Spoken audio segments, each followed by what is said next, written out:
அன்னைக்கு ஞாயிற்றுக்கிழமை மணி 3 தாண்டிடுச்சு. பட்டணத்துல தன்னோட ஃப்ரெண்ட் ஸ்ரீஷாவோட சேர்ந்து ரூம்ல தங்கி அனாமிகா படிச்சுட்டு இருக்கிறப்போ சுட சுட தவா நூடுல்ஸ் 2 பிளேட்ல போட்டுக்கிட்டு ஸ்ரீஷா அங்க வந்தா. அனாமிகா இத பார்த்து கொஞ்சம் கடுப்போட, ஐயோ ஸ்ரீஷா, என்னதான் நீ ஹோட்டல் மேனேஜ்மெண்ட்டுக்கு படிக்கிறன்றதால எப்ப பார்த்தாலும் நீ இந்த தவா நூடுல்ஸ் பண்றது நல்லவா இருக்கு. அனாமிகா, இந்த மாதிரி தவா நூடுல்ஸ் எங்கேயுமே கிடைக்காது. எதுக்குன்னா இது வரைக்கும் யாரும் தவா நூடுல்ஸே விக்கல. அப்பனா நீ ஒரு தவா நூடுல்ஸ் கடைய வச்சிடு. நான் வைக்கிறதுக்கு என்ன, நீ தான் கத்துக்கணும். நானா? எதுக்கு? எதுக்கா? அதுக்குள்ள மறந்துட்டியா? உங்க அத்தை சாரதா நூடுல்ஸ் விக்கிறாங்கன்னு சொன்னல. ஆமா, எங்க அத்தை நூடுல்ஸ் விக்கிறதுக்கும் நான் இந்த தவா நூடுல்ஸ் கத்துக்கிறதுக்கும் ஏதாவது சம்பந்தம் இருக்கா? சரிடி, முதல்ல சுட சுட இருக்கிற இந்த தவா நூடுல்ஸ சாப்பிடு. சூடு ஆறிடுச்சுன்னா நல்லாவே இருக்காது. இப்படி சொல்லி பெட்ல உட்கார்ந்து ஸ்ரீஷா சாப்பிட ஆரம்பிச்சா. வேற வழி இல்லாம அனாமிகாவும் அந்த நூடுல்ஸ சாப்பிட்டுட்டு இருக்கிறப்போ காலிங் பெல் அடிச்சுது. அனு, நீ சாப்பிட்டுக்கிட்டே இரு, நான் யாருன்னு போய் பார்த்துட்டு வரேன். இப்படி சொல்லி ஸ்ரீஷா போய் கதவை திறந்தா. அங்க பார்த்தா ரமேஷ் சாப்பாடு இருந்த பாத்திரங்களை வச்சுக்கிட்டு அங்க நின்னுட்டு இருந்தான். அதுலேருந்து வந்த கமகம வாசனை ஸ்ரீஷாவை கவர்ந்தது. உடனே ஸ்ரீஷா, இங்க பாருப்பா, எங்களுக்கு எந்த சாப்பாடும் வேண்டாம். இப்படி வாசனையா சமையலை செஞ்சு எடுத்துட்டு வந்து வாச கதவை தட்டினா வாங்கிப்பாங்கன்னு நினைக்கிறல்ல, அதெல்லாம் இங்க நடக்காது. கிளம்பு. அது இல்ல ஆண்டி. ரமேஷ் ஆண்டின்னதுமே ஸ்ரீஷா கடுப்பாயிட்டான். கோவத்தோட கதவை மூடிட்டு அனாமிகா கிட்ட வந்தா. யாரு? எவனோ சமையல் செஞ்சு கொண்டு வந்து விக்கிறானா. இவ்வளவு அழகா இருக்கிற என்ன பார்த்து ஆண்டின்னு கூப்பிடுறான். இத கேட்டதுமே அனாமிகாக்கு சிரிப்பு அடக்க முடியல. ரமேஷ் மறுபடியும் காலிங் பெல் அடிச்சான். இத கேட்டதுமே ஸ்ரீஷாக்கு கோவம் இன்னும் அதிகமாயிடுச்சு. இன்னைக்கு அவன என்ன பண்றன்னு பாரு. இப்படி சொல்லி கரப்பாம்பூச்சிகளை அடிக்கிற ஹிட் மருந்த கையில எடுத்தா. இத பார்த்து, வேணாண்டி, இத மூஞ்சி மேல அடிச்சா ஏதாவது ஆயிடும். நான் இருக்கேன்ல, அவனுக்கு புரியற மாதிரி எடுத்து சொல்றேன், நீ இங்கே இரு. இப்படி சொல்லி பெட்ல இருந்து எழுந்து வெளியில போனா அனாமிகா. இன்னொரு பக்கம் டவுன்ல ஹோம் மேட் நூடுல்ஸ்னு கொஞ்சம் நூடுல்ஸ கூடையில போட்டுக்கிட்டு சாரதா வித்துக்கிட்டு இருந்தாங்க. வேணும்ன்றவங்க சாரதா கிட்ட வந்து பணத்தை கொடுத்து அதை வாங்கிக்கிட்டாங்க. சாரதா எல்லார்கிட்டயும் சகஜமா சிரிச்சு பேசி அந்த நூடுல்ஸ் வித்துட்டு இருந்தாங்க. தாகமா இருந்ததால ஒரு வீட்டுக்கு போனாங்க. ஏமா ஏமா, வீட்ல இருக்கீங்களா? இப்படி கேட்டுட்டு இருக்கிறப்போ அந்த வீட்ல இருந்து அப்பர்ணா வெளியில வந்தாங்க. என்னம்மா? மா, கொஞ்சம் தாகமா இருக்கு, குடிக்கிறதுக்கு தண்ணி தரீங்களா? இருமா, எடுத்துட்டு வரேன். இப்படி சொல்லி அப்பர்ணா வீட்டுக்குள்ள போனாங்க. சாரதா அங்கேயே காத்துட்டு நின்னுட்டு இருந்தாங்க. அப்பர்ணா கொஞ்ச நேரத்துல தண்ணி பாட்டில் எடுத்துட்டு வந்து கொடுத்தாங்க. அந்த பாட்டில் தண்ணிய அப்படியே எடுத்துட்டு போமா. திரும்ப தாகம் எடுத்தா குடிச்சுக்கோ. மறுபடியும் தாகம் எடுத்தா நீ யார கேப்ப சொல்லு. உங்களுக்கு ரொம்ப நல்ல மனசுமா. இப்படி சொல்லி சாரதா அந்த பாட்டில் எடுத்துட்டு அங்கிருந்து கிளம்பிட்டாங்க. இப்போ இங்க அனாமிகா கதவை திறந்து பார்த்தா. எதிர்க்க தன்னோட மொரமாம ரமேஷ் நின்னுட்டு இருந்தான். ரமேஷ பார்த்ததுமே அனாமிகா சந்தோஷத்தோட, மாமா நீங்களா? எப்ப வந்தீங்க?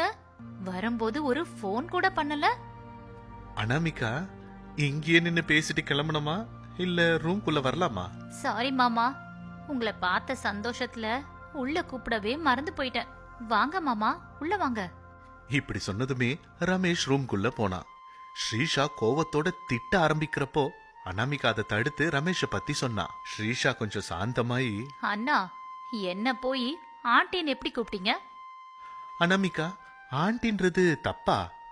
இப்படி அனாமிகாவை கேட்டதுமே அதுக்கு அனாமிகா ஆண்டின்னு கூப்பிட்டா அதுக்கான அர்த்தத்தை சொன்னதுமே ரமேஷ்க்கு ஸ்ரீஷா வருத்தப்பட்டிருப்பான்றது புரிஞ்சுது. இங்க பாருங்க தங்கச்சி, எனக்கு இந்த ஆண்டிய பத்தி முழுசா தெரியாது. ஆட்டோல வரப்போ பசங்கெல்லாம் கூப்பிட்டாங்க, நல்லா தானே இருக்கு அப்படின்னு நானும் கூப்பிட்டேன். அது உன்னை கஷ்டப்படுத்தி இருந்ததுன்னா என்ன மன்னிச்சிடு தங்கச்சி. இப்படி சொன்னதுமே ஸ்ரீஷா சந்தோஷப்பட்டா. 3 பேரும் கொஞ்ச நேரம் உட்கார்ந்து அப்படியே பேசிட்டு இருந்தாங்க. ஸ்ரீஷா செஞ்ச தவா நூடுல்ஸையும் சாப்பிட்டாங்க. ஃபுட்பாத் மேல இருந்த சிமெண்ட் பெஞ்சில சாரதா தன்னோட கூடைய இறக்கி வச்சு உட்கார்ந்தாங்க.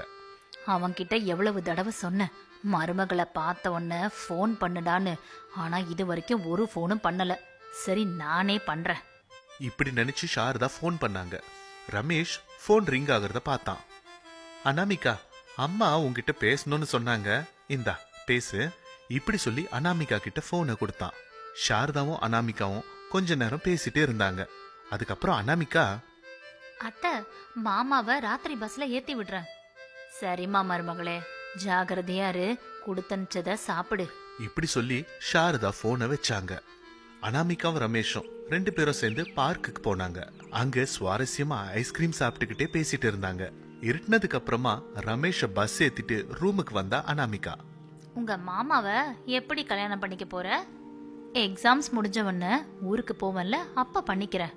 உனக்கு கூட என் கல்யாணத்துக்கு சொல்லி அனுப்புறேன். என் கல்யாணத்துக்கு கண்டிப்பா வரணும் சிரிஷா. வர முதல்ல நீ தவா நூடுல்ஸ் பண்ண கத்துக்கோ, வா. இப்படி சொல்லி ஸ்ரீஷா அனாமிகாவை கூட்டிட்டு கிச்சனுக்குள்ள போனா. இப்படியே நாட்கள் ஓடுச்சு. அனாமிகாக்கு பரீட்சையும் முடிஞ்சது. அதே சமயம் அனாமிகா தவா நூடுல்ஸ் எப்படி செய்யறதுன்றத நல்லா கத்துக்கிட்டா. தன்னோட அத்தை சாரதா வீட்டுக்கு வந்தா. சாரதா, பிரசாத், ரமேஷ் 3 பேரும் அனாமிகாவை பார்த்து ரொம்ப சந்தோஷப்பட்டாங்க. அத்தை, ஃபைனல் எக்ஸாம் முடிஞ்சிருச்சு. ரிசல்ட்ஸ் வரதுக்கு கொஞ்சம் நாள் ஆகும். அது வரைக்கும் நானும் உங்களோட வர அத்தை, நூடுல்ஸ் விற்கிறதுக்கு. என்னம்மா, இவ்வளவு படிச்சுட்டு என் கூட நூடுல்ஸ் விற்க வர போறியா? வேற ஏதாவது வேலையை பாரு. எங்க வேலைக்கு போனாலும் அங்க என்னோட அத்தை இருக்க மாட்டாங்கல்ல. இப்படி சொன்னதுமே சாரதாவோட கண்ல ஆனந்த கண்ணீர் வழிஞ்சுது. இப்படியே அன்னைக்கு நாள் போச்சு. மறுநாள் காலையில சாரதாவோட சேர்ந்து அனாமிகாவும் கூடையில ஹோம் மேட் நூடுல்ஸை வச்சுக்கிட்டு விற்க ஆரம்பிச்சா. சாரதா பின்னாடியே போய் தன்னோட அத்தை எப்படி நூடுல்ஸ் விற்கிறாங்கன்றத பார்த்து தெரிஞ்சுக்கிட்டா. காலையிலேருந்து ராத்திரி வரைக்கும் கால் வலிக்க வலிக்க நடந்து வித்தாலும் 1-2 பேக்கெட் தான் வித்துது.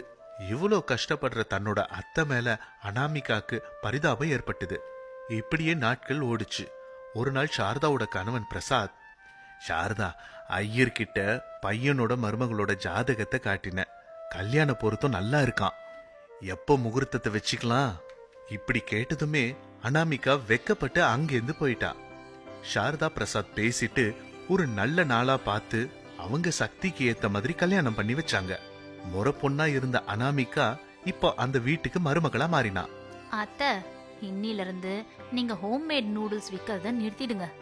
பேரனோ பேத்தியோ வர வரைக்கும் இப்படி கஷ்டப்பட்டு சம்பாதிக்கணும் மருமகளே. வேணா அத்தை, நான் தவா நூடுல்ஸ் பண்ண கத்துக்கிட்டேன். அந்த பிசினஸ் ஆரம்பிப்போம். அங்க கூட வேலை இருக்கும், நிறைய பணம் வரும். என்னது, தவா நூடுல்ஸ் வியாபாரமா? அவ்வளவு பணம் நம்ம கிட்ட எங்க இருக்கு மருமகளே? கடன் வாங்கலாம் அத்தை. இந்த தவா நூடுல்ஸ் பிசினஸ் நம்மளுக்கு எக்கச்சக்க லாபத்தை தரப்போகுது. என்ன நம்புங்க அத்தை. இப்படி சொல்லி அனாமிகா நம்பிக்கைய கொடுத்தா. மருமக மேல இருந்த நம்பிக்கையால தெரிஞ்சவங்க கிட்ட எல்லாம் கொஞ்சம் கடன் வாங்கி ஒரு நல்ல இடமா பார்த்து தவா நூடுல்ஸ் கடைய வச்சாங்க.